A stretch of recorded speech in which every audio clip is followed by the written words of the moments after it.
आता पुन्हा एकदा पेटून उठलाय स्वतःच्या लेकराला न्याय देण्यासाठी आरक्षणासाठी ते घेणार आहे. सामूहिक आमरण उपोषण होणार आहे. आरक्षणाचा लढा अजून संपलेला नाही, एखादं सरकार अजून अस्तित्वात आलेलं नाही, काळजी व मुख्यमंत्री आहेत, याकडे कशा पद्धतीने बघता अजून सरकार? नाही होईल ना, ते केल्याशिवाय दम खाते नाही. इतके खटाटोप काय हलकाला ते येणार, कुणीतरी येतेनच.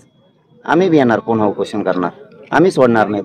बहुतेक अशी शक्यता आहे मुंबईत सुद्धा आमरण उपोषण होऊ शकतं, मुंबईत सुद्धा होऊ शकतं. सामूहिक तसं तर फायनली आमचं की आंतरवालीतच सामूहिक उपोषण करायचं. घराघरातले मराठी हे आंतरवालीतच येणार आहेत हे सामूहिक उपोषण. दादा, तुम्ही म्हणत पण मुंबई सुद्धा होऊ शकते.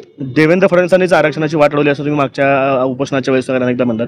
तेच मुख्यमंत्री होण्याची शक्यता पुन्हा एकदा बदलत आहे. ते जर मुख्यमंत्री झाले तर पुन्हा आरक्षणाची वाटचाल कशा पद्धतीने असणार आहे? सगळे कोणी आलं तरी मराठ्यांपेक्षा मोठं कोणी नाही यायचं. कोणी पण येऊ दे, आम्ही सज्ज आहेत ना. कोणी पण येऊ दे, आरक्षण घेणार ओबीसीतूनच. पुऱ्या महाराष्ट्रातल्या मराठा आरक्षणात 100% गेल्याशिवाय मी हटत नाही. म्हणून तर सामूहिक आमरण उपोषण आंतरवालीला लावलंय आम्ही. हे फायनल आहे आमचं. पण मराठ्यांचा बी लय आग्रह आहे. मुंबई एखाद्याच मुंबई सुद्धा होऊ शकते. दादा, अनेक आमदार हे नूतन मराठा समाजाचे झालेले आहेत, त्यांना काय नेमक्या सूचना असतील किंवा कशा पद्धतीने त्यांनी वागलं पाहिजे, काय सांगाल? त्यांनाच नाही, नुसते मराठ्यांचेच नाही तर सगळेच ओबीसी सुद्धा मराठ्यांनी निवडून दिलेत. त्यांना सगळ्यांनाच मराठा आरक्षणाचा विषय मांडावा लागणार नसता. रस्त्यावर मराठी फिरून देणार नाहीत. कारण तुमचे लेकर आता मोठे झाले, तुम्ही आमदार झालात, मंत्री झालात.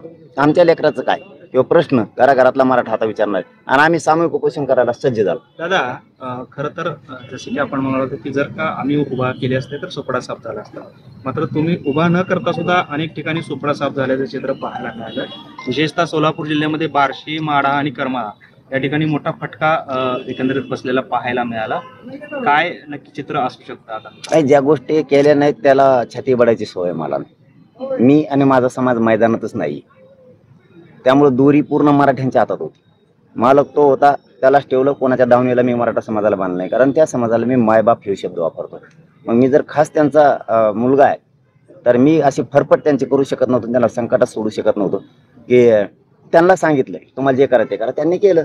मी फरफट केली नाही. माझा ऐकतो म्हणून मी याचं काम करायला सांगितलंच नाही मराठा समाजाला. मोकळा सोडला मराठा समाज. त्यामुळे कोणी पडलं कोण आलं, मी मैदानातच नाहीये. मग पडलं लगेच म्हणायचं मायामुळं. मी त्यात मोडत नाही. मी मैदानात असतो ना, समीकरण जर जुळलं असतं ना, सोपडा सापच केला असतं.